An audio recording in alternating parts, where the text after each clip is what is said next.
prions, Seigneur mon Dieu, pour ton peuple, pour nous tous ensemble en ces lieux. Nous avons fort besoin encore de ton esprit. Guide-nous et enseigne-nous dans le nom de Jésus. Nous disons Amen. Merci et bonsoir à tous. Encore une fois, désolé pour ces 10 minutes. 10 minutes de retard. Que le Seigneur nous fasse grâce. Alors, sans plus tarder, nous allons enchaîner directement avec notre enseignement, la maturité dans les services ecclésiastiques. Le mercredi passé, nous avons commencé le 2e chapitre. Nous avons abordé le 2e chapitre qui s'intitule simplement la maturité spirituelle. Alors, c'est par là que nous allons commencer. Pour ceux qui veulent les rappels, ne vous en faites pas. Vous pouvez aller sur YouTube, sur la playlist. Vous allez retrouver les anciens enseignements. Voilà. Alors, on va commencer rapidement par notre deuxième chapitre qui est la maturité spirituelle. En fait, l'enseignement est réparti en 3 chapitres. Premier chapitre, nous avons parlé de tout ce qui était définition des concepts. Voilà, nous avons défini c'est quoi la maturité. Nous avons parlé de ce qu'est le service ecclésiastique. Nous avons défini l'immaturité. Nous avons parlé de l'immaturité, de la maturité. Nous avons essayé de faire un parallélisme entre les deux. Nous avons parlé de tous ces aspects. Nous allons aborder aussi la partie qui était les services ecclésiastiques en mettant en évidence les différents ministères apostoliques, prophétiques, évangéliques, docteurs, pasteurs. Nous en avons parlé. Nous avons pris un organigramme d'une église locale pour essayer de faire mettre en évidence les différentes interactions et tensions qu'il peut avoir au sein d'une église. Alors, et puis nous avons abordé la maturité spirituelle. Si la communication est encore avec moi, vous pouvez me donner les slides 8. Le slide 8, voilà, c'est là où nous avons commencé la fois dernière la maturité spirituelle. Oui, celle-ci c'est l'organigramme, voilà. Ok, c'est là où nous avons commencé. Alors, sans plus tarder, il y a eu quelques questions qui ont été posées, 4 questions qui m'ont été envoyées en ligne. Je ne sais pas. Bon, on avance d'abord, on pourra répondre à cela à la fin. Alors, la maturité spirituelle. Lorsqu'on parle de la maturité spirituelle, nous avons dit premièrement, pour atteindre cet état de maturité, il nous faudrait être constant dans l'exercice de notre ministère. J'ai d'abord dit que la vie chrétienne est un ministère. La vie chrétienne en elle-même est un ministère. Amen, amen. Dès lors nous choisissons, nous revenons à Christ, nous attachons à Christ, nous naissons de nouveau, c'est déjà un ministère qui commence. Voilà. Nous sommes appelés à servir Dieu. On ne peut pas être converti sans pourtant servir Dieu. Non. C'est attaché, c'est vraiment attaché. Tout enfant de Dieu est appelé à servir Dieu. Voilà pourquoi moi je trouverais ça anormal qu'on est enfant de Dieu et qu'on ne sert pas Dieu. Je trouverais ça anormal. Donc nous sommes appelés à servir Dieu. C'est attaché à nous. Parce que lorsque nous venons à Christ, Dieu fait de nous de nouvelles créatures et il nous envoie.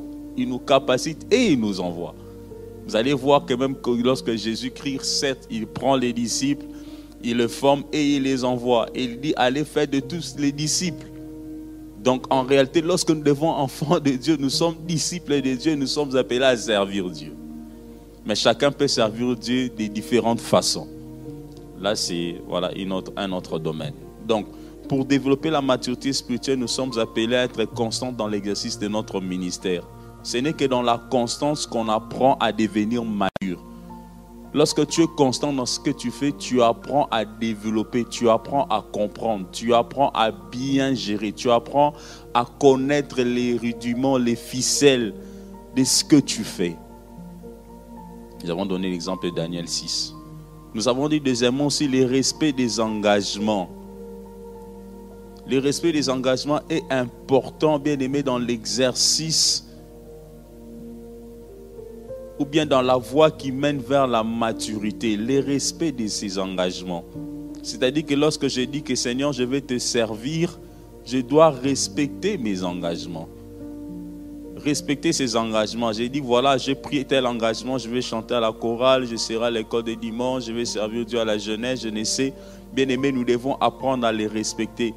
Voilà pourquoi nous avons lu un passage qui nous parlait de faire un vœu. Si tu n'as pas bien réfléchi, alors ne te presse pas de faire un vœu. Prends le temps de faire le vœu. Prends le temps de te décider. On ne te force pas, mais lorsque déjà tu as pris le temps de la réflexion, alors engage-toi. Et lorsque tu t'engages, fais un effort de respecter cela. On a même dit, j'aime bien en lisant Habakkuk, le Seigneur, lorsqu'il prend ses engagements, il ne s'arrête pas qu'à parler, mais il écrit même. Il a dit dans Habakkuk, il a dit, grave cela sur des pierres. Donc cela devait être gravé. Voilà pourquoi on s'est dit, bien aimé, lorsque même tu prends tes engagements, écris cela quelque part. Pour que tu n'oublies pas les engagements que tu as pris au devant du Seigneur. Pour que cela t'aide à te souvenir. J'ai pris tel engagement. Peut-être que voilà, les paroles parlent, mais les écrits restent. Les paroles s'envolent, mais les écrits restent. Tu peux écrire quelque part. Voilà, j'ai pris tel engagement, écris cela quelque part. Parce que même Dieu, que notre Père, notre Seigneur, écrit. Il a demandé à ses prophètes d'écrire. Cela est important pour nous aussi, frères et sœurs. Alors nous sommes dit aussi rapidement que pour atteindre la maturité spirituelle, il nous faudrait accepter les défis et les difficultés avec foi. J'ai bien dit accepter.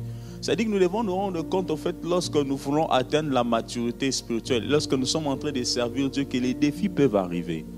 Nous devons déjà être préparés, si je peux dire comme ça, psychologiquement. Il faut être préparé que les défis viendront. Il ne faut pas penser que lorsqu'on se met à servir Dieu, que tout sera rose. Non, tout ne sera pas rose. Les défis vont arriver. Tout ne sera pas rose. Les difficultés aussi peuvent arriver. Mais nous devons avoir une attitude d'accepter, pas seulement d'accepter, mais nous devons être ancrés en Christ. C'est-à-dire nous devons avoir la foi en Dieu. C'est-à-dire que tout ce qui peut arriver au devant de nous, sachant que nous ne sommes pas seuls, nous avons Dieu avec nous. C'est ce que nous nous sommes aussi dit. C'est-à-dire avoir la foi. Avoir la foi de savoir que tout ce qui peut arriver comme défi, comme difficulté, le Seigneur nous donnera la capacité de surmonter cela. Le Seigneur nous donnera la capacité d'être victorieux. Et nous avons pris l'exemple de Zacharie, Luc chapitre 1, 13, où nous avons lu, où nous avons remarqué, bien aimé, que Zacharie, en tant que serviteur de Dieu, en tant que lévite, frères et sœurs, avait un défi dans sa vie, c'est qu'il était serviteur de Dieu, mais il n'avait pas d'enfant. Durant un long moment, lui qui servait Dieu, lui qui était consacré à Dieu, lui et sa femme n'avaient pas d'enfant. Mais nous avons vu Zacharie ne pas se détourner de Dieu, ne pas dire Seigneur, je te sers, je ne vois rien. C'était une difficulté qui touchait à sa vie personnelle. Les défis peuvent toucher à l'environnement dans lequel nous sommes. Les défis aussi peuvent toucher notre vie. C'était un défi pour lui qui servait Dieu. Mais il n'a pas abandonné le Seigneur. Il a continué à servir Dieu. Et un jour, l'Éternel s'est souvenu de son serviteur. Quand pour dire à quelqu'un, tu es en cet endroit, tu sers Dieu. Sache que qu'importe les défis par lesquels tu passes, un jour l'Éternel se souviendra de toi. Amen, amen. Il se souviendra de toi. Parce qu'il est appelé à faire la différence entre ceux qui les servent et ceux qui ne les servent pas. Il est appelé à faire cette différence-là. Parce que lui-même l'a dit. Et Dieu n'est pas un homme pour mentir, ni un fils de l'homme pour se repentir. Ce qu'il dit, il accomplit. Quand pour dire, continue à servir Dieu, garde la foi, parce qu'en sachant que l'Éternel, tôt ou tard, si pour toi ça peut être tard, pour Dieu ça n'a jamais été tard, parce que Dieu n'est pas en retard. Il fait toutes choses bonnes en son temps. Il connaît les temps adaptés et les moments X où il est appelé à te visiter. Et il sait pourquoi. Voilà pourquoi garde la foi, toi qui sers, tout en sachant que les défis, les difficultés peuvent arriver.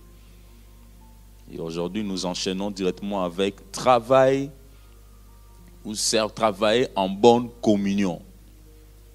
Ça, c'est le point que nous abordons aujourd'hui. Travailler en bonne communion. Bien aimés, nous sommes appelés à travailler en parfaite communion. Lorsque je parle de la communion, cela ramène à dire simplement travailler en parfait accord. En accord en termes d'idées, en termes de pensées. travailler en parfaite communion. Pour atteindre la maturité spirituelle, nous sommes appelés à servir Dieu en parfaite communion. Nous sommes appelés à travailler en bonne communion avec le Seigneur. Nous allons prendre un passage de 1 Jean 6, 1 Jean chapitre 1er plutôt, le 6e verset au 7e verset. Voilà. Si nous disons que nous sommes en communion avec lui et que nous marchons dans les ténèbres, nous mentons. Voilà. Si nous disons que nous sommes en communion avec lui qui, le Seigneur, et que nous marchons dans les ténèbres, nous mentons. C'est-à-dire, en d'autres termes, être en communion avec Christ, c'est-à-dire prendre la nature de Christ. Être en communion avec Christ, c'est-à-dire refléter les qualités de Christ. Être en communion avec Christ, ça veut dire, bien aimé, lorsqu'on nous voit, on voit Christ en nous. C'est cela, être en communion avec Christ. Alors, celui qui va atteindre la maturité spirituelle doit faire un effort dans sa façon de servir Dieu. On doit voir Dieu en lui. Amen, amen. Tu sers Dieu à l'accueil là-bas, on doit voir Dieu en toi. Ce n'est pas que quelqu'un arrive un dimanche matin, tu es à l'accueil là-bas, tu le ressens et on commence à poser la question comment cette personne a dormi. Non, tu le reçois, on voit le Seigneur en toi. Voilà, je ne sais pas, bon, parce que c'est vraiment la maturité dans le service ecclésiastique, on touche tous les départements. Voilà, ce sont des exemples qu'on a pour être assez pratiques. Tu sers Dieu, je ne sais, voilà, peut-être à l'intercession, mais on doit voir le Seigneur en toi. On doit voir Christ en toi, dans ta façon de parler, dans ta façon de faire tout ce que tu peux faire. On doit voir Christ en toi. Voilà. Donc être en communion avec Christ, ça dit que nous devons refléter Jésus. Nous devons refléter Jésus bien-aimé dans notre service. Parce que nous travaillons à l'église. Pas seulement parce que nous travaillons à l'église, même en dehors de l'église. On te connaît comme étant servante, serviteur de Dieu. Ah, toi tu pries où? Tu pries dans telle église. Mais lorsqu'on arrive au travail, est-ce que tu reflètes le Seigneur? Est-ce que tu reflètes le Tout-Puissant? Est-ce que tu reflètes Dieu? C'est cela, frères et sœurs. Alors si on nous disons que nous sommes en communion avec lui et que nous marchons dans les ténèbres, nous sommes menteurs. C'est-à-dire que nous ne sommes pas en bonne communion avec celui qui nous a appelés. Or que pour tout chrétien, tout celui qui veut atteindre la maturité spirituelle doit faire un effort tout le jour d'être semblable à Jésus. Amen, amen. Chaque jour, chaque matin, je dois m'efforcer à être semblable à Christ. Seigneur, aide-moi à être comme toi. Aide-moi, Seigneur, à te refléter. Aide-moi dans ma façon de parler, dans ma façon d'échanger, dans ma façon de diriger, mon Dieu, à te refléter. Cela est essentiel, bien-aimé. Nous mentons et nous ne pratiquons pas la vérité. Donc, il est essentiel, comme je l'ai dit, d'être en parfait accord, être en termes d'idées et de pensées. Cela est essentiel, bien-aimé. Et la communion, frères et sœurs, ne pourra être possible que lorsque, frères et sœurs, l'Esprit de Dieu est en nous. Lorsque nous avons l'Esprit de Dieu est en nous, cette communion-là sera plausible, sera visible.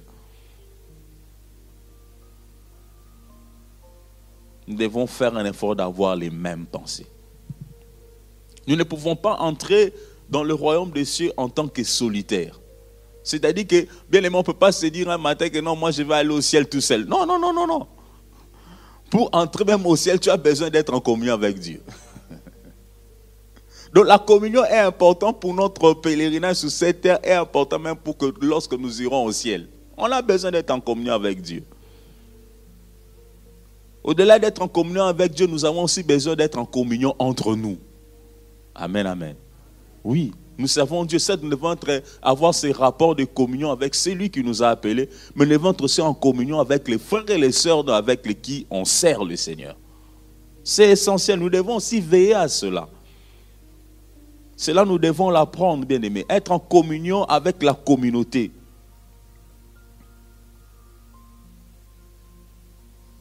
Et c'est important. Il n'est pas normal que tu sers Dieu, toi tu es en communion avec le Seigneur, mais tu n'es pas en communion avec ton frère. Tu n'es pas en communion avec la sœur avec laquelle tu sers dans un département, dans une commission. Ce n'est pas normal. Vous devez être aussi en bonne communion avec la personne avec qui vous servez. Et cela est essentiel. Et cela te permet, bien aimé, d'atteindre réellement la maturité spirituelle. Alors, si je suis en communion avec mon Dieu, mais lorsque j'arrive dans mon service, je ne parle pas avec l'autre, je ne m'entends pas avec l'autre, cela est un problème. C'est-à-dire, quelque part, je suis en train de dire que je suis en communion avec Dieu, mais je ne suis pas en communion avec mon frère. Non, mais Dieu est juste. Dieu est juste. Donc, nous devons faire un effort aussi de nous attendre avec les personnes avec lesquelles nous travaillons pour le Seigneur. Lorsque je parle de communion, il y a des éléments qui nous permettent d'en être en bonne communion, en communauté, entre frères et sœurs. Premièrement, il y a la communication.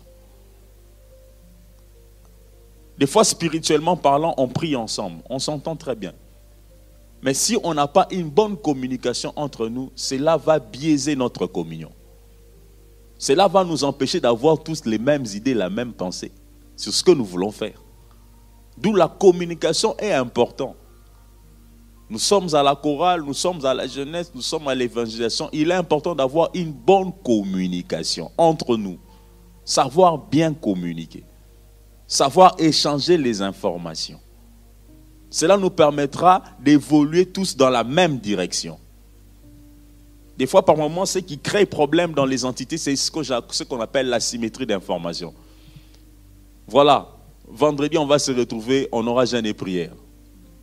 C'est une décision qui a été prise, par exemple, à l'école des dimanches. Mais il s'est fait qu'il y a 2-3 personnes qui sont là-bas qui ne sont pas informées.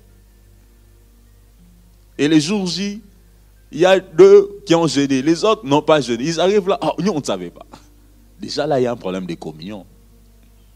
Amen, amen. Il y a un problème de communion. Pourquoi? Parce que l'information n'est pas reçue, l'information n'a pas été accessible à tout le monde.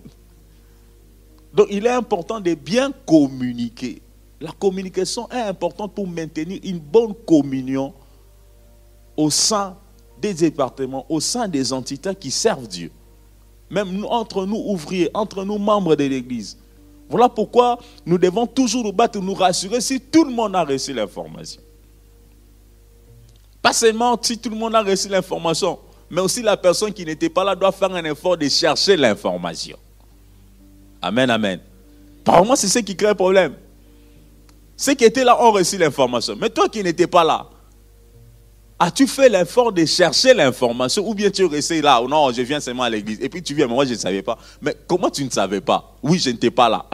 Oh, j'étais malade. Oh, j'étais en vacances. Oh, j'étais ceci. Mais quand tu es revenu, qu'est-ce qu'on fait? Va chercher l'information. Pose des questions. J'étais absent pendant ce temps. Qu'est-ce qui s'est passé à l'église? Qu'est-ce qu'il y a eu? Où est-ce qu'on se retrouve? Tu es allé en congé pendant 1 mois. L'église n'a pas fermé les portes.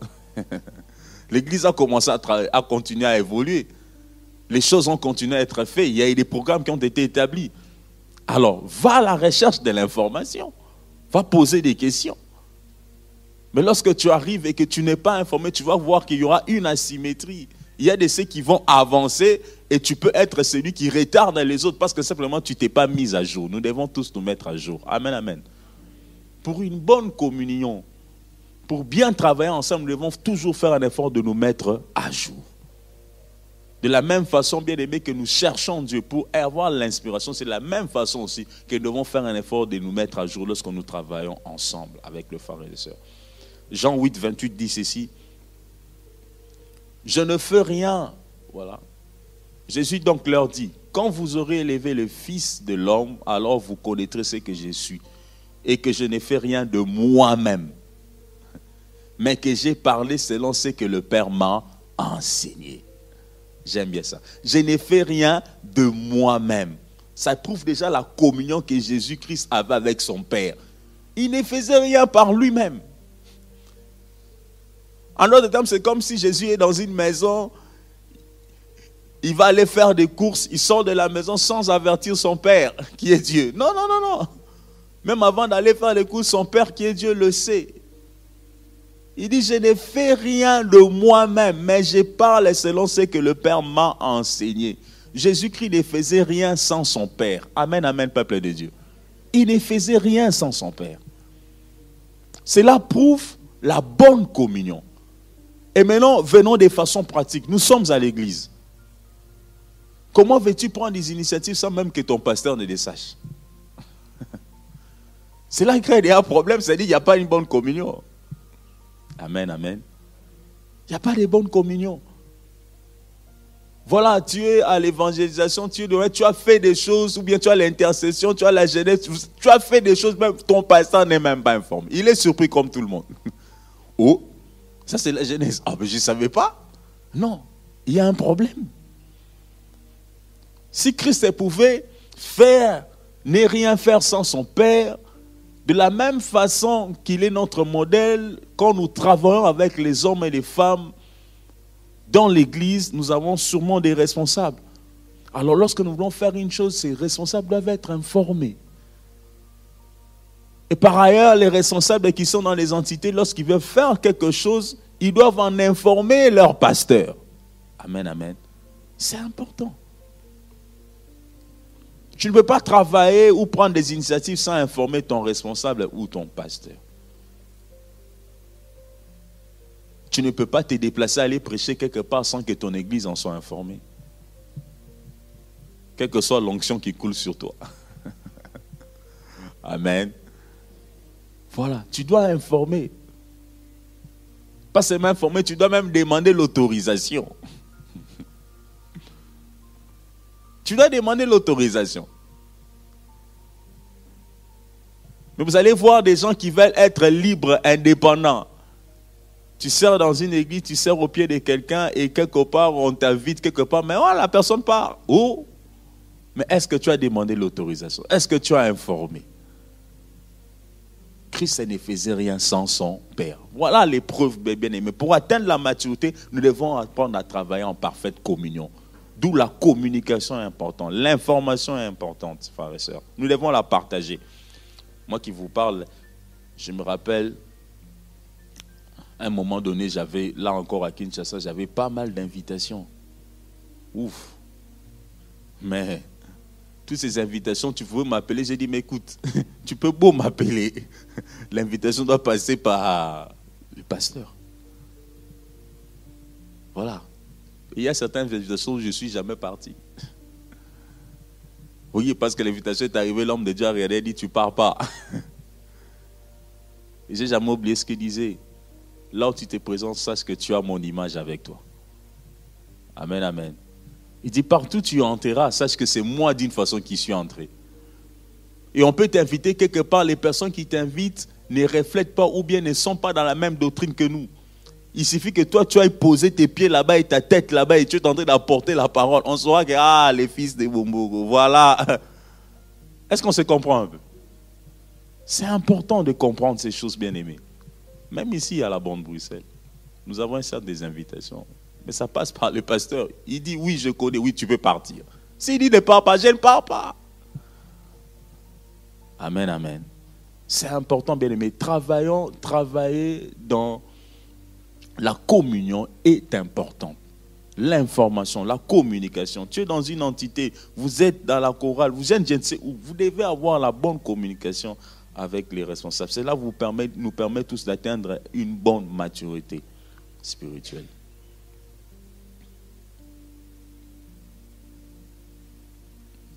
Pour maintenir une bonne communion, bien aimé, nous n'avons pas seulement besoin de la communication, mais nous avons aussi besoin de la prière. La prière nous permet de nous maintenir en communion avec le Seigneur. Pas seulement ça, aussi, nous devons aussi développer la capacité, bien aimé, d'écouter. Une bonne capacité d'écoute. Par moments, ce qui blesse, ce qui nous pousse à ne pas être en communion avec les hommes avec lesquels nous sommes, c'est parce que nous avons du mal à bien écouter les autres. Nous ne donnons pas l'oreille à écouter aussi les autres, ce qu'ils pensent. Nous travaillons ensemble, nous sommes tous collaborateurs. Nous devons aussi apprendre à écouter ce que les autres pensent. Amen. C'est important.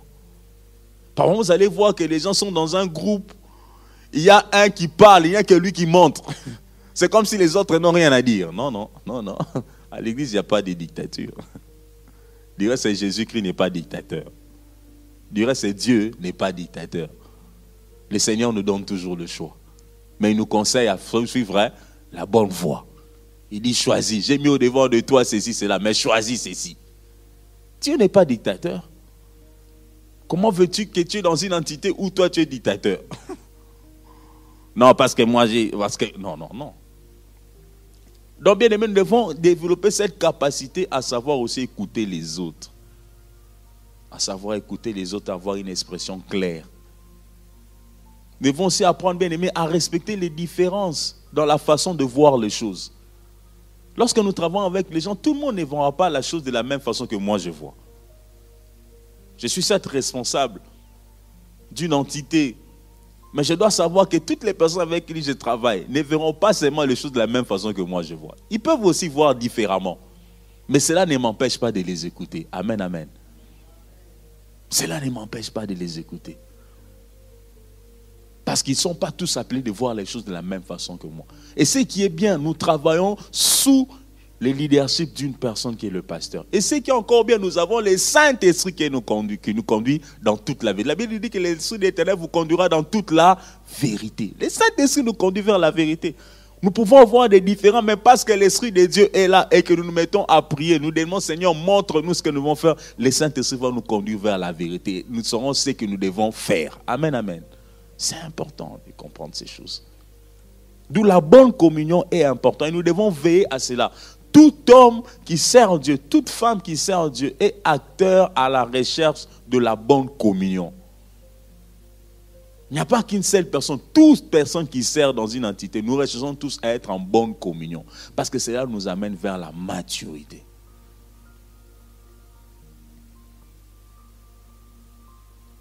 C'est important. Alors, autre point bien aimé, c'est développer l'amour sacrificiel.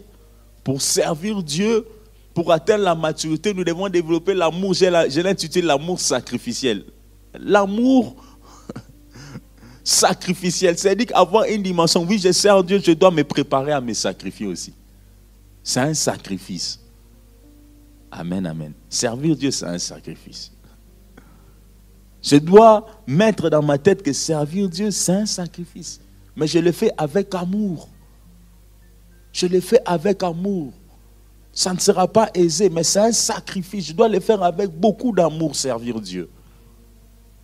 D'où tu sacrifieras sûrement ton sommeil. Tu vas sacrifier ton temps. Et par moments, tu n'auras même pas le temps de manger. Pourquoi? Parce que tu dois courir servir Dieu. Tu dois intégrer ça dans ton agenda, dans ton programme. C'est un sacrifice que tu seras appelé à faire, servir Dieu. Nous devons déjà comprendre cela dès le départ. Et lorsque tu comprends que non, c'est un sacrifice que je suis appelé à opérer, ça nous amène pas à pas vers une certaine maturité. Des fois, il y a certaines personnes qui ont du mal à atteindre la maturité parce qu'ils considèrent que le servir Dieu ne peut pas être un sacrifice. Non, ça doit être un sacrifice, mais un sacrifice rempli d'amour. Rempli d'amour. Du reste, Christ nous le démontre lui-même au travers de la croix. La croix était un sacrifice. Nous pouvons prendre Éphésiens 5, chapitre 5 plutôt, le deuxième verset.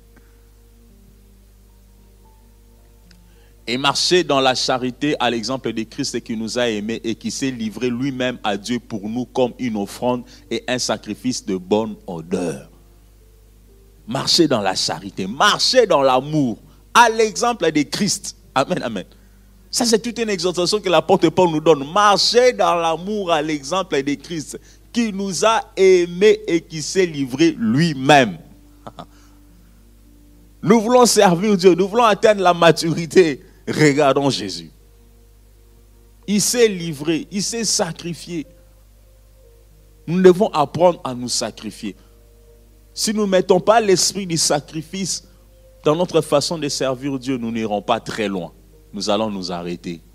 Nous allons abandonner. Nous allons nous détourner. Il est important de se dire, c'est aussi des moments de sacrifice. Autre point, c'est écouter, étudier et pratiquer la parole de Dieu. Bien-aimés, pour atteindre la maturité spirituelle, nous sommes appelés à écouter. J'ai bien dit écouter, étudier, pratiquer la parole de Dieu. Nous devons développer la capacité d'écouter. Parce qu'il y a une grande différence. Il faut d'abord écouter. Écouter, c'est ramener notre esprit à cerner, à cibler ce qui est dit. Écouter la parole de Dieu. Oui, par moment, nous nous donnons seulement le plaisir à lire. Non, par moment, il faut écouter la parole. Je peux mettre un audio. Je peux mettre, je ne sais pas, une prédication. Écoutez simplement. Déjà, ça nous aide. Ça nous aide à repérer, ça nous aide à entendre. Et puis prendre le temps d'étudier. Étudier la parole de Dieu. C'est-à-dire prendre un passage biblique, le tourner dans tous les aspects possibles. C'est dire pourquoi, comment, qui, qu'est-ce que je retiens de ces passages. Qu'est-ce que ça apporte dans ma vie. Comment je les mets en contexte. Étudier la parole de Dieu. Vous savez, il y a bien une différence en termes de temps entre écouter et étudier. Écouter la parole, je peux l'écouter pendant 10 minutes, pendant 30 minutes, pendant 2 minutes, 5 minutes, je peux prendre un passage et écouter. Mais étudier, c'est encore différent. Ça peut te prendre plus de temps. Je peux étudier un verset, un simple verset pendant toute une journée. Toute une journée seulement pour un verset. Je vous dis bien un verset. Juste un verset. Ça peut me prendre toute une journée. Toute une journée, bien aimé. Juste un passage biblique, ça te prend toute une journée. Je ne sais pas si quand j'étais en train de méditer simplement sur les passages que nous lisons sur la tentation de Jésus. Oh. Je n'étais que seulement là où, quand Christ a dit, il est écrit, bien aimé, ça m'a pris toute une journée de réflexion. Je ne sais pas comment le Saint-Esprit m'a amené dans beaucoup d'angles. Mais jusque-là, je suis encore...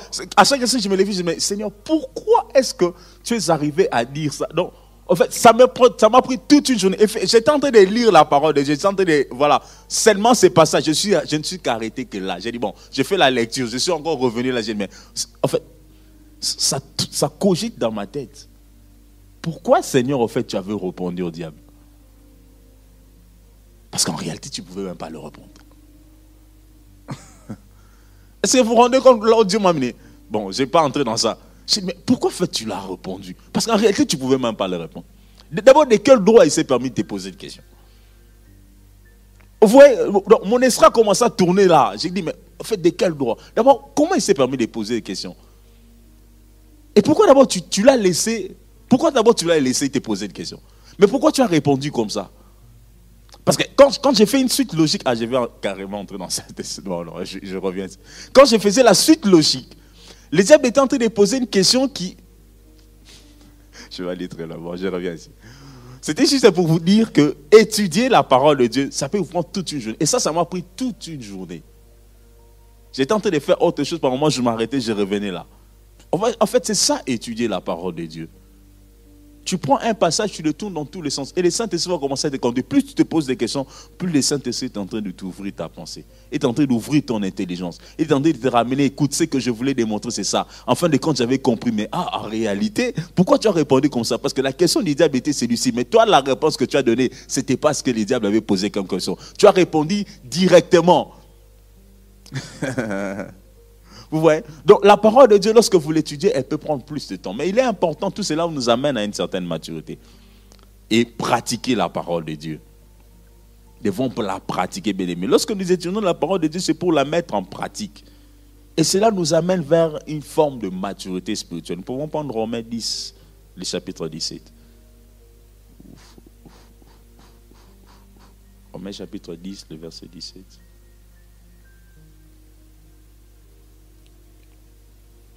Ainsi, la foi vient de ce qu'on entend, et ce qu'on entend vient de la parole de Christ. Voilà, ce que nous entendons, bien aimé, c'est ce qui développe notre foi, qui nous amène à atteindre un certain niveau dans notre confiance en Dieu. Un certain niveau dans notre façon, bien aimé, de considérer même le Seigneur. Donc, il est important, frère et sœur, d'écouter, d'étudier et de pratiquer. Et la mise en pratique, c'est encore une autre paire de manches. Oui, j'ai écouté, oui, j'ai étudié la parole de Dieu. Maintenant, je dois la mettre en pratique. Et pour la mise en pratique, bien aimé, souvent, ça sera les épreuves de notre vie. Les épreuves de notre vie vont nous amener à mettre en pratique cette parole que nous avons écoutée. Les situations de notre vie vont nous pousser à mettre en pratique la parole que nous avons écoutée. Je viens de lire la tentation, tout ça avec Christ et tout ça. Et puis, je me retrouve moi-même face à une tentation. Comment j'ai réagi? Voilà. Si cette parole que j'ai étudiée a affecté mon cœur, dans la logique, je trouverai les forces et la capacité de voir comment m'en sortir au regard de la situation qui est au-devant de moi. Donc, il est important. Tout cela nous mène vers la maturité spirituelle. Et autre point, c'est prier sans cesse. Prier sans cesse. Je lisais un livre sur la prière. J'ai beaucoup aimé ce que cet auteur a parlé sur la prière sans cesse. Il a dit prier sans cesse, en fait, ce n'est pas le fait de s'enfermer dans la chambre et de prier toute la journée. Non, prier sans cesse, c'est être dans des dispositions où on est connecté au ciel. Il a dit, c'est se mettre dans des dispositions où on est connecté au ciel. Où à chaque instant où on se retrouve, c'est comme si on est toujours dans la présence de Dieu. Ce n'est pas que s'enfermer, ce n'est pas qu'entrer dans la chambre, passer des temps et des temps à la prière. Non, chaque chose a un temps. Amen, amen. Il y a un temps pour manger, il y a un temps pour périr, il y a un temps pour sortir, il y a un temps pour entrer, il y a un temps pour prier, il y a un temps pour faire ceci, il y a un temps pour dormir. Mais nous devons être dans une configuration où nous sommes tout le temps, à chaque instant, dans la présence de Dieu. Je suis au travail, je suis dans la présence de Dieu. Je prépare, je suis dans la présence de Dieu. Je suis au volant, je suis dans la présence de Dieu. J'ai maintenant un temps libre où je peux prier, je prie le Seigneur. Amen, amen. Donc être dans une configuration où on est dans la présence de Dieu, cela nous permet bien aimé d'atteindre la maturité spirituelle. Et dernier point, j'ai dit, c'est laisser encadrer et rechercher les développements du don qu'on a. C'est laisser encadrer. J'ai dit c'est laisser encadrer. Je parle bien de se laisser encadrer. Ça c'est dur. Hein? J'ai dit bien se laisser encadrer. Parce que par moment, lorsqu'on parle de l'encadrement, on a toujours tendance à se dire que là, encadrer, on encadre les petits, on encadre ceux-là qui connaissent, voilà. Mais j'ai dit se laisser encadrer. Parce que par moment, il peut y avoir des gens qui peuvent te diriger. Mais si tu n'acceptes pas de te laisser diriger, personne ne va te diriger. Est-ce qu'on comprend bien? Or que pour atteindre la maturité, bien aimé, on a besoin de se laisser aussi encadrer. Mais par moment, il y a des gens qui ne se laissent pas encadrer. Pourquoi? Parce que j'ai une expérience. Oh, moi, j'ai connu Dieu, ça fait 20 ans. Moi, j'ai connu le Seigneur, ça fait 30 ans. Moi, j'ai connu le Seigneur, ça fait 10 ans. Moi, j'ai connu le Seigneur, ça fait 15 ans. Ah, qu'est-ce qu'on va m'apprendre de la parole de Dieu? Qu'est-ce que tu vas apprendre de la Bible que je ne connais pas? Par moi, il y a cette difficulté. Il y a des gens qui ont du mal à se laisser encadrer. Dans la vie, on apprend tous les jours. Amen, amen. Dans la vie, on apprend tous, tout le jour. Donc, on doit des fois accepter cela. Alors, pour se laisser encadrer, voilà pourquoi je vous ai proposé ce que j'appelle la matrice de la maturité. Lorsque nous parlons de la matrice de la maturité va un peu nous permettre à comprendre cette dimension de se laisser encadrer, de se laisser diriger pour développer les dons que nous avons. Alors, par rapport à cette matrice, je ne sais pas si la communication a un curseur. Vous allez m'aider. Si vous avez un curseur, vous allez ramener votre curseur par rapport aux différents points que je vais... Vous n'avez pas un curseur? Oh my God. Ok. Bon, au moins vous voyez. Alors, vous allez voir, il y a 4 couleurs. Il y a la couleur rouge, il y a la couleur jaune. On va parler à partir de base de couleurs là, on va mieux se comprendre. Il y a la couleur rouge, la couleur jaune, la couleur vert, la couleur bleue.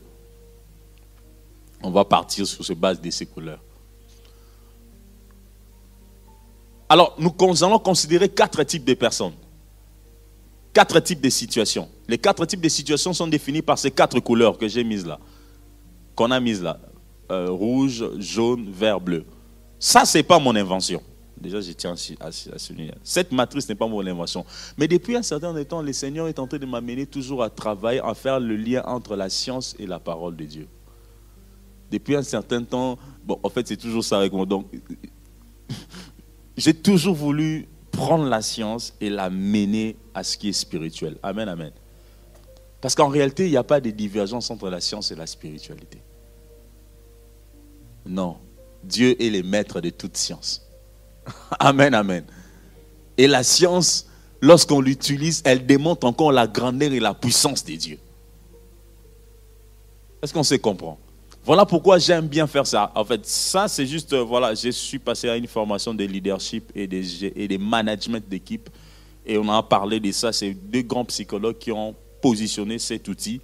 Et lorsque Lorsqu'on était en train de passer par la formation, j'avais certes l'oreille d'un chercheur, j'avais certes l'oreille d'un manager, mais j'avais aussi l'oreille d'un enfant de Dieu.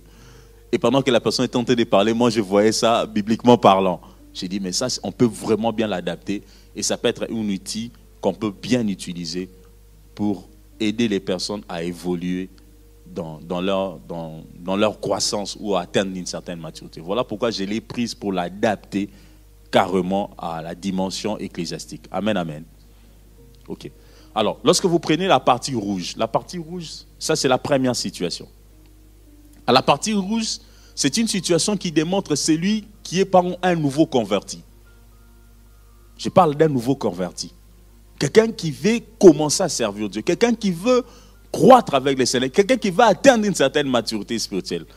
Si vous vous souvenez, j'avais fait un schéma où je montrais un peu l'évolution de la grossesse en partant de cet enfant qui commence dans les seins maternels, qui va aller jusqu'à la naissance. Vous vous souvenez un peu, j'avais parlé de la nouvelle naissance et la maturité. En fait, maintenant, ici, il s'agit un peu de la côté rouge, il s'agit un peu du nouveau converti. Celui qui vient dans le Seigneur, qui a reçu Christ comme Seigneur Sauveur, qui a encore des pas à faire. C'est la partie qu'on utilise S1.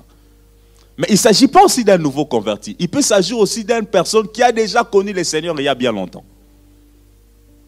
Qui connaît le Seigneur, qui évolue avec Dieu. Mais par concours de circonstances, il se retrouve dans un autre contexte.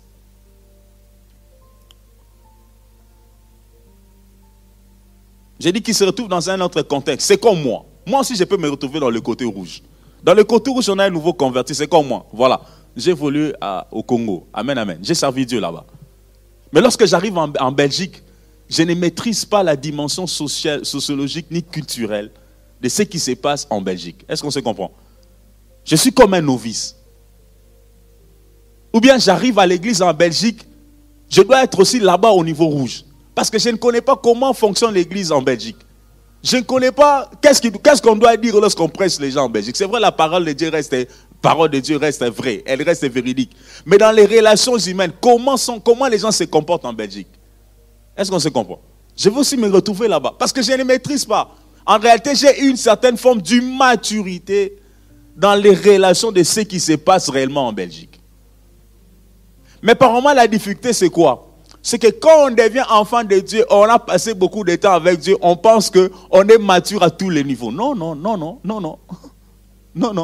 C'est vrai, je peux avoir une maturité spirituelle d'où je viens, parce que je maîtrise les contextes dans lesquels je me retrouve. Mais lorsque je quitte les contextes dans lesquels je me retrouve dans un autre milieu que je ne connais pas, oui, je vais présenter aussi des insuffisances. D'où je dois être souple pour me laisser encadrer. Par rapport à ceux qui sont là, par rapport à ceux qui travaillent déjà dans cette entité. Amen, amen. Je peux encore m'expliquer. Vous êtes dans la chorale. On peut tous avoir les mêmes églises, mais toutes les églises ne se ressemblent pas. Est-ce qu'on se comprend? On peut entrer dans les maisons. Les maisons ont tous des portes et des fenêtres, mais toutes les maisons ne se ressemblent pas. Nous sommes la borne Bruxelles, n'est-ce pas? Nous savons tous que non, les origines, c'est la borne Kinshasa, n'est-ce pas? Mais ce n'est pas pour dire que parce qu'on est à la borne Bruxelles, on va faire 100% ce qui s'est fait à la borne IPN Kinshasa. Non, on ne va pas faire les 100%. On ne va pas faire excellent tout ce qui se passe à la borne Bruxelles Kinshasa. Est-ce qu'on m'entend très bien? On ne va pas faire les mêmes choses. Pourquoi? Parce que déjà les contextes sont différents. À la borne Kinshasa, les cultes commencent à quelle heure? 7h. 7h. Ici, les cultes commencent à quelle heure? 10h30. N'est-ce pas? C'est en fonction de notre contexte. Alors, il serait erroné pour celui, par exemple, qui vient, je donne un exemple, hein, on partage, parce qu'on parle de la maturité ecclésiastique. Celui qui vient de la borne Kinshasa, il a servi Dieu pendant 10 ans, il est là-bas et il atterrit ici, il vient, il s'est dit, oh, on lui, bon, il faut que tu passes par l'école, que tu comprennes la doctrine. Il dit non, pourquoi? Donc, il n'a rien compris. Est-ce qu'on se comprend? Donc, il n'a rien compris. Parce qu'en fait, tu viens dans un autre contexte. Il est important parce que tu entres dans un contexte nouveau, que tu apprennes, que tu comprennes comment ça se passe. Parce que si tu viens en disant que voilà, moi je connais déjà tout, mais tu vas faire des erreurs. Là, il fallait dire ceci, tu vas dire ceci. Le qui devait commencer à 10h30, toi tu vas dire aux gens venez à 7h30. Non, c'était différent, les contextes sont différents. Amen, amen. Donc voilà pourquoi j'ai dit que à la partie rouge, moi aussi je peux me retrouver là-bas. Nous tous, nous avons dans une certaine forme, dans une certaine mesure, quelque chose à apprendre au regard du contexte dans lequel nous nous trouvons, au regard de la situation dans laquelle nous nous trouvons. Une certaine maturité parce que nous supposons que sur base de notre mystère, voilà, tous les endroits, les contextes se ressemblent. Non, tous les contextes et les endroits bien aimés ne se ressemblent pas. Alors, par rapport à ce qui se retrouve au niveau de la dimension S, hein, qu'est-ce qu'on fait lorsqu'on a un nouveau converti? Qu'est-ce qu'on fait lorsque quelqu'un arrive premièrement? On développe une stratégie qui est plus directive. Lorsque j'ai dit on développe une stratégie qui est plus directive, c'est-à-dire qu'avec cette personne, bien aimé, on apprend à diriger la personne. C'est-à-dire on apprend à montrer à la personne ce qui est appelé à être fait.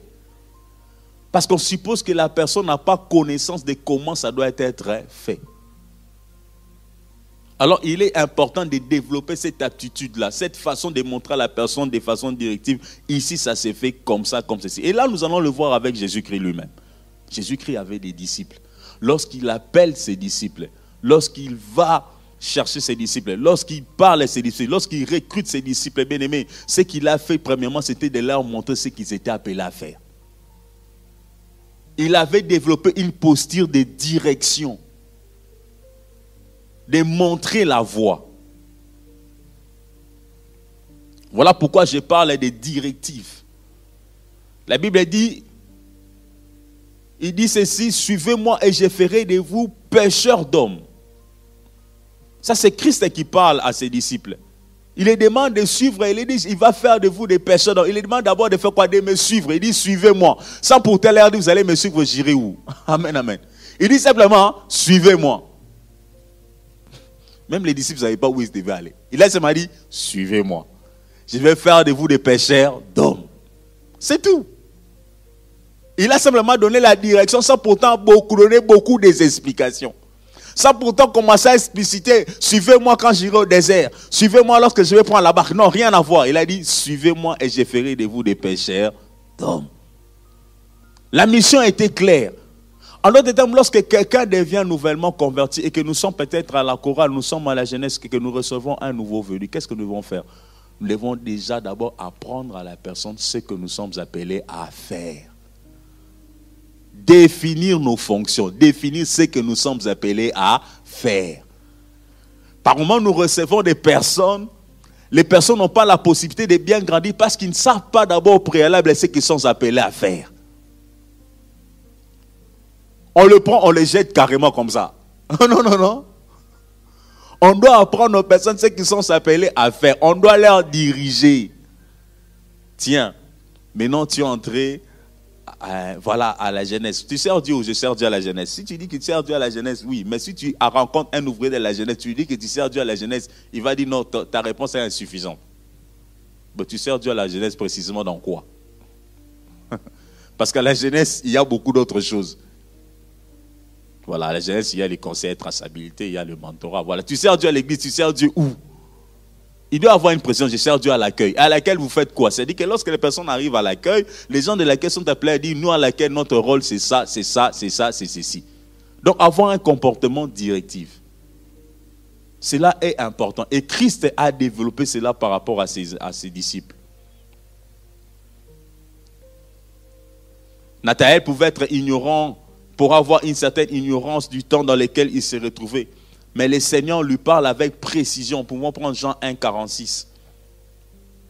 Je vais donner Jean chapitre 46. Là, vous allez voir comment le Seigneur est en train de parler à Nathanaël, est en train de montrer ce qu'il devait faire. Jean 1, chapitre 46. Oh, il me reste quelques minutes. Jean chapitre 1er, verset 46.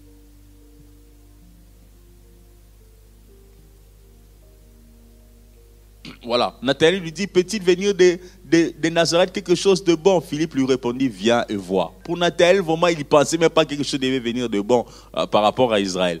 Mais en fait,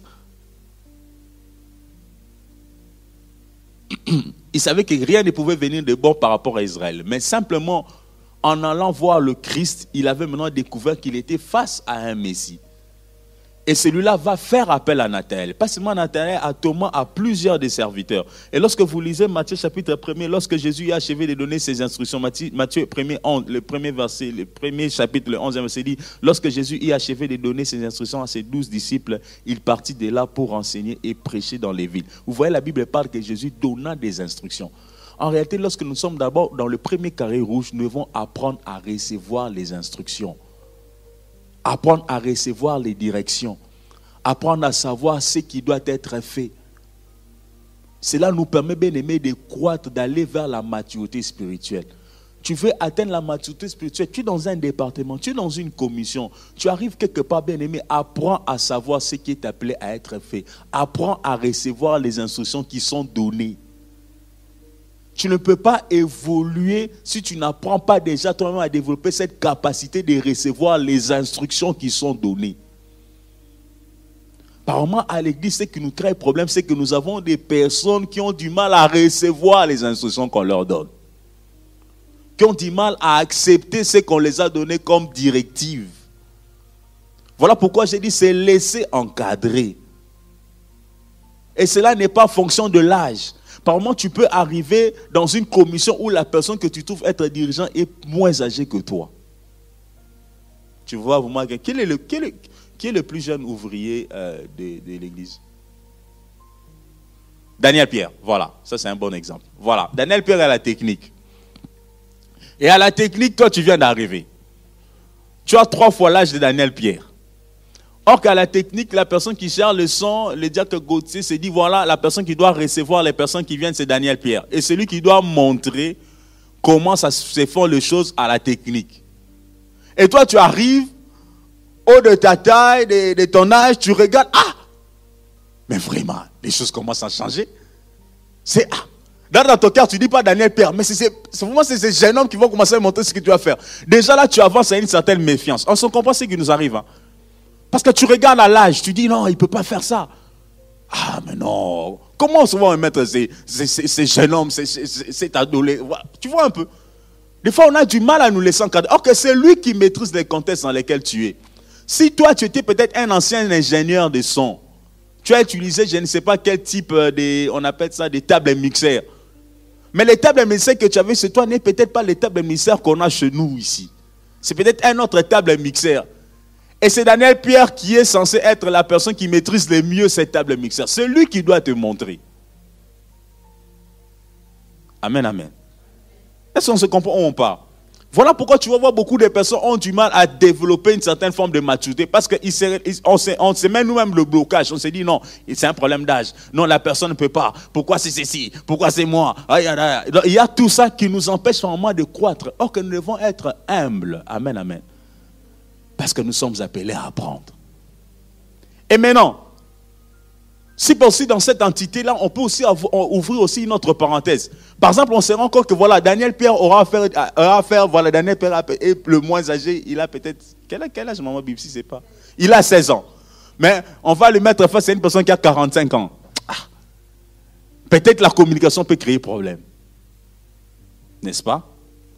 Alors, ça maintenant, c'est maintenant ça appartient à la maturité de ceux qui sont responsables. Dieu dit, bon, comme c'est Daniel Pierre qui maîtrise, mais face à cette personne qui a 45 ans et qui a peut-être Daniel Pierre n'aura pas la facilité de bien expliciter les choses, alors on va peut-être l'attacher quelqu'un qui est peut-être plus âgé. On comprend? Ça maintenant, c'est un peu l'organisation, c'est un peu, voilà, pour juste mettre mettre un cadre qui peut permettre à ce que l'information puisse bien placer. On ne va pas laisser Daniel Pierre tout seul. On va faire appel à un autre adulte. On peut faire appel voilà, ils sont beaucoup à l'intérieur qui peuvent venir, la personne peut juste assister, Daniel Pierre, être là pour permettre à ce qu'il puisse avoir un bon cadre de transmission d'informations. Parce que c'est Daniel Pierre qui est appelé à mettre à jour ces messieurs qui est arrivé. Mais pour que l'information puisse se passer mieux, pour que la personne aussi ne se sente pas comme, comme esselée, comme coincée, mais pourquoi c'est ci, pourquoi c'est comme ça. Voilà, on met quelqu'un d'autre qui va juste permettre à ce que tout se puisse passer dans un cadre où il y a quand même un bon échange, où il y a une bonne compréhension. Amen, amen. Et si Daniel Père aussi pouvait avoir la facilité de dire, vous pouvez nous-même appeler, non pasteur, écoute, j'ai quelqu'un qui va venir ici, mais je trouve que je serais très mal à l'aise en étant tout seul. Est-ce qu'on peut pas me permettre d'avoir quelqu'un qui peut quand même être là, ne fût-ce que pour que le cadre soit bien? Amen, amen. Voilà. Voilà pourquoi je parle de l'aspect plus directif. Mais nous devons tous savoir, bien aimé, lorsque nous commençons, nous avons besoin d'abord de recevoir les instructions. De recevoir comment ça se passe. D'être assis et d'écouter. De cacher notre compétence, de cacher nos potentiels, de cacher tout ce que nous connaissons. Pourquoi? Parce que dans l'église, il y a des domaines qui demandent plus de compétences techniques. Il y a des domaines qui demandent plus de compétences spirituelles. Je peux me permettre de dire ça. Lorsque vous êtes à l'intercession, frères et sœurs, on aura besoin des hommes qui sont spirituellement mûrs. On a des besoins qui ont l'amour à genoux. Là-bas, on n'a pas besoin qu'il y ait quelqu'un, on peut avoir besoin de quelqu'un qui connaît gérer les sommes, mais on n'aura pas plus besoin de lui là-bas. Mais lorsque tu arrives dans des domaines qui sont plus techniques, on a besoin de la compétence. On a besoin de l'expertise. Amen, amen. J'ai beaucoup à dire. Voilà que la com me fait pression avec des gestuels. Voilà, je vais prendre encore 5 minutes et puis on va citer pour les questions. Donc, il est important, bien aimé, de développer vraiment cette maturité au niveau du premier pôle, où c'est un nouveau qui arrive. On doit, nous, en tant que les personnes qui le reçoivent dans notre département, lui donner tout ce dont il a besoin de savoir pour bien évoluer. Par moment, nous ne permettons pas à certaines personnes de croître, d'atteindre la maturité, parce que nous ne leur donnons pas tout ce qu'ils ont besoin pour avancer. D'où chaque entité doit mettre en place, comme on dit, des sources d'information, des personnes qui sont bien positionnées pour apporter l'information qu'il faut. Voilà pourquoi nous, en tant qu'Église, nous avons ce qu'on appelle l'école de la parole.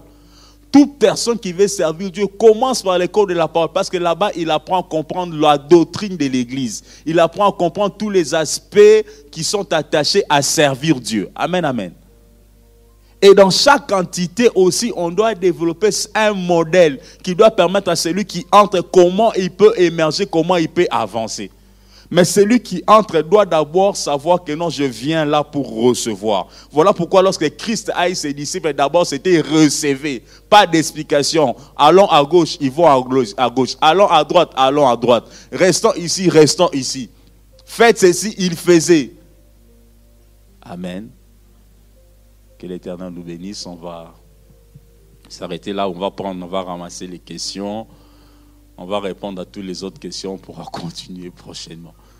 Donc la matrice de la maturité, il y a beaucoup à dire, mais vraiment aujourd'hui j'ai voulu que nous comprenions le comportement sera centré plus sur l'instruction, sur la tâche, sur la capacité de recevoir l'information, au-delà de notre background, au-delà de nos expériences, au-delà de ce que nous savons.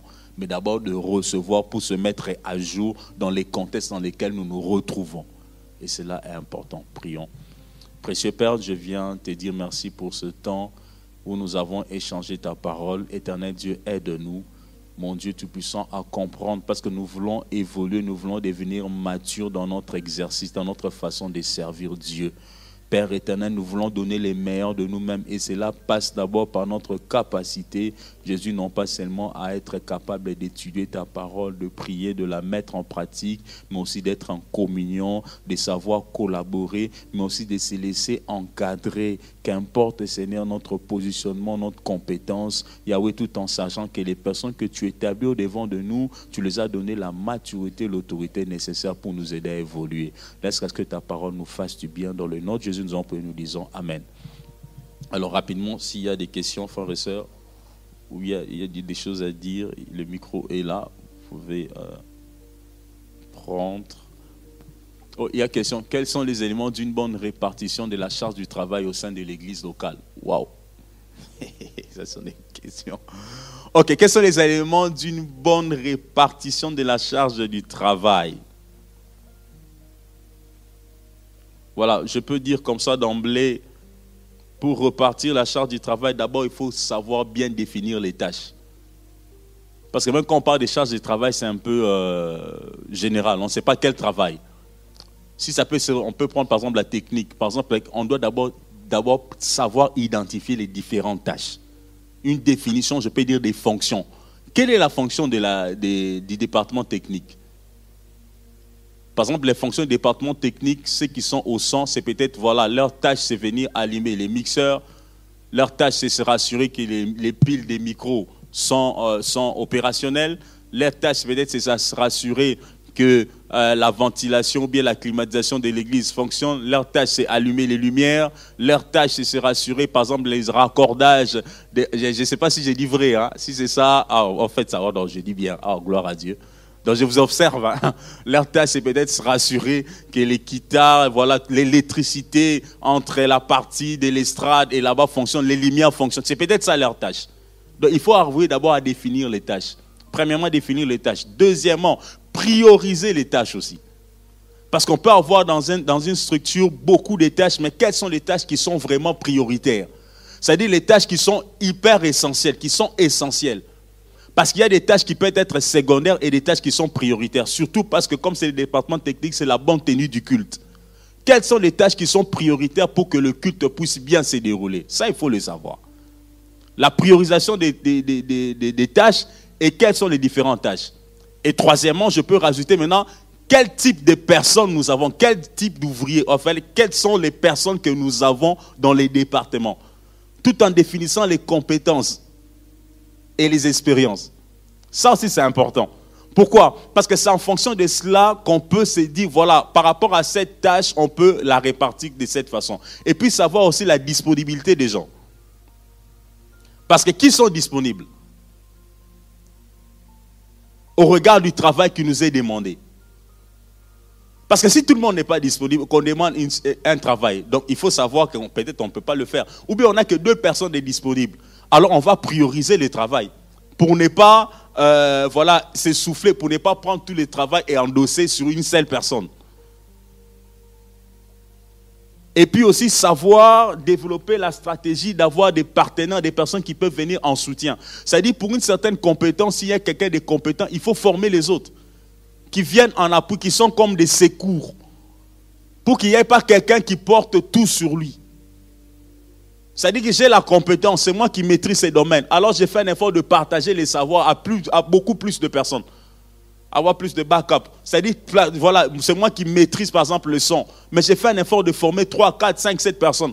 Peut-être dans les 7 personnes que j'ai formées, on n'utilise que 2. Mais les autres là ou les 5 là, ce sont des réservistes. Ils peuvent venir nous aider lorsqu'on a un problème, lorsqu'on est surchargé. Cela nous permet aussi, bien aimé, de bien répartir la charge du travail au sein de l'église. Parce qu'à l'église, on a des personnes qui peuvent être des bénévoles. On a des gens qui peuvent juste être là pour apprendre. Et puis on a des gens qui ont la compétence, qui ont l'expertise. Il faut qu'on arrive à faire bien cette différence. Les personnes qui sont bénévoles, qui peuvent aider, peuvent venir en appui lorsqu'on est surchargé. Mais il y a des personnes qui sont référents, qui ont la compétence. En quelques mots, c'est ce que moi je peux dire.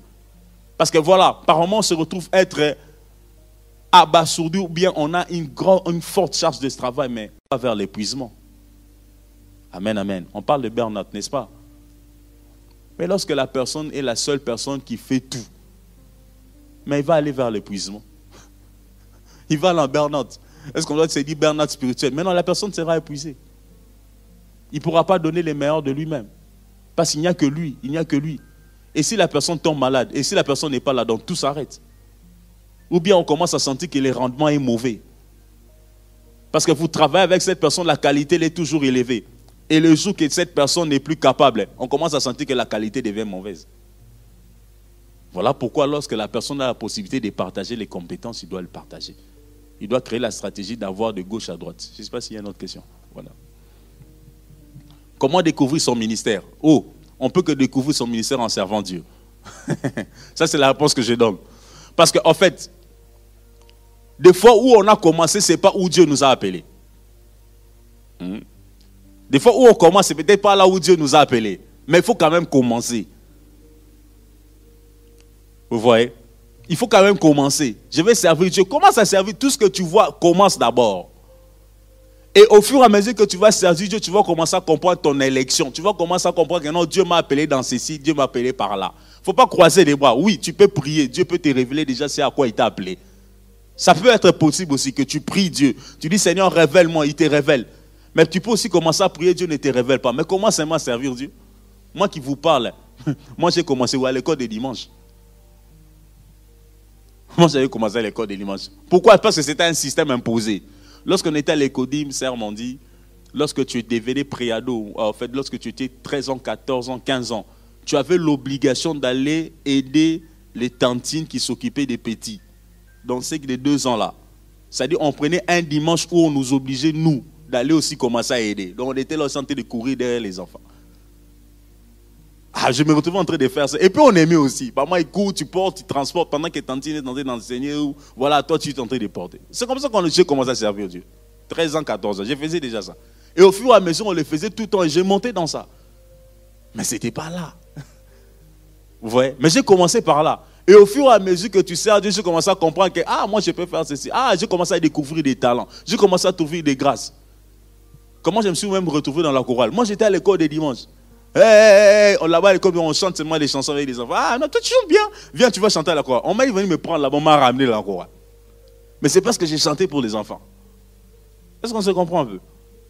En fait, c'est comme ça. Sers Dieu, tu vas découvrir quelle est ton élection. Ce n'est qu'en servant Dieu qu'on apprend à découvrir. Et en priant les Seigneurs. Question. Comment relever les défis du ministère et faire face au découragement étant jeune? Ouf, ça c'est un jeune qui a écrit. Voilà. Comment relever les défis du ministère et faire face au découragement étant jeune? Bon. Je vois déjà les mots découragement qui sautent. En fait, oui, je l'ai dit, il faut déjà accepter. Premièrement, j'avais dit ici, pour atteindre la maturité spirituelle, il faut déjà développer cette capacité d'accepter qu'il y aura des difficultés, qu'il y a des défis. Il faut déjà se préparer.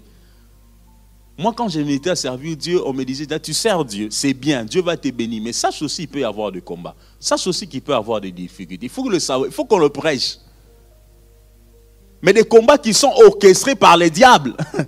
Parce que tu sers Dieu, les diables te voient servir Dieu, il n'est pas content.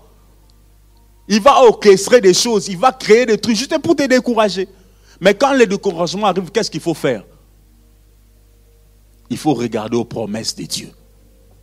Amen, amen. Le découragement peut arriver lorsqu'on sert Dieu, mais ce qu'il faut faire, c'est regarder aux promesses de Dieu. Il faut regarder aux promesses de Dieu. Il faut regarder à quoi Dieu t'a appelé. Il faut regarder à l'œuvre de la croix. Il faut regarder à Dieu lorsque tu traverseras par le feu, lorsque tu traverseras par l'eau, lorsque tu traverseras, je ne sais pas quoi, tu ne seras pas seul. Je serai avec toi. Il faut regarder aux promesses de Dieu. Il faut regarder à la parole de Dieu. C'est là que tu trouveras la force. Et deuxièmement, je peux rajouter, il faut aussi en parler aux aînés spirituels ou à un mentor ou au pasteur. Il faut en parler. Lorsque tu commences à te découvrir, cherche un aîné, cherche un pasteur, cherche les pasteurs, parle-en, parle avec. Dis, je me sens découragé. Pourquoi? Parce qu'il faut des fois exprimer ce qu'on a au fort intérieur pour trouver quelqu'un qui peut te fortifier. Amen, amen. Oui, tu vas prier, mais tu as besoin aussi de quelqu'un qui peut t'encourager. Voilà, pour te décharger comme l'a dit maman. Pour te décharger au regard de ce qui pèse dans ton cœur. Tu as besoin de parler à quelqu'un. Et cette personne peut t'encourager. Troisièmement, je peux te dire aussi, t'associer à des personnes qui peuvent te fortifier dans la prière. Parce que lorsqu'on se décourage par moment, on perd aussi même la volonté même de prier. Alors te mettre dans un conditionnement où il y a des gens qui peuvent te fortifier dans la prière. C'est important. Les découragements nous arrivent, nous tous. Moi, si les découragements m'est arrivé dans mon parcours, c'était chaud. Mais plaise à Dieu, le Saint-Esprit était là, j'ai dormi, j'ai senti seulement Dieu me parler. Toi, je me réveille, quelqu'un m'appelle, mes frères, on ne te voit plus. Pourquoi? Qu'est-ce qui se passe? Pense à ton appel. Voilà. Tu as toujours des gens comme ça, voilà, des amis, des circonstances, comme on l'appelle, comme on les appelle. Voilà. Partage ce qui se passe. Mets-toi dans un cadre avec des personnes avec qui tu peux prier. Lis la parole de Dieu, médite-la et partage et décharge-toi. Va vers une personne qui peut te fortifier, qui peut t'encourager. Moi, je pense que c'est ce qui peut être dit au regard de ces 3 questions que je prie rapidement. Je ne sais pas si dans la salle, il y a... il n'y a pas de questions dans la salle. Tout est clair. Tout est limpide. Ça ne vous a pas choqué? Moi, j'ai la maturité. C'est quelqu'un de jeune, Pierre Daniel, Pierre qui qui me forme. J'ai pensé que les gens allaient rebondir là-bas. Non, c'est bon. Non, c'est ça. En fait, c'est ça aussi apprendre. C'est aussi, dans un autre contexte, il faut aussi changer sa façon de voir les choses. Pour peut-être que moi, quand je suis arrivé ici en Belgique, vraiment, je savais que je viens, je ne sais rien. J'ai fait la ronde, je peux vous permettre, j'ai fait la ronde des églises. Je suis allé voir comment les églises évangéliques, voilà, comment ils fonctionnent. Je suis même allé jusqu'à l'église catholique pour voir, mais ils prêchent comment ici. Je suis allé dans les églises évangéliques, là, voilà, comment ils font. Voilà, j'ai suivi déjà les cultes de la bande. Quand ça se passe, comment les gens fonctionnent, comment ils parlent, la spiritualité, c'est comment. Je voulais comprendre, je voulais connaître. Amen, amen. C'est important. Voilà. Donc c'est important. Et lorsque, par exemple, le pasteur pouvait m'appeler, fais ceci, j'ai demandé, je fais comment, voilà. Je veux savoir comment est-ce que ça doit être fait. Parce que tu es dans un autre contexte. Tu dois être disponible à apprendre, à comprendre. Qu'est-ce qu'on doit dire? Voilà, c'est hyper important.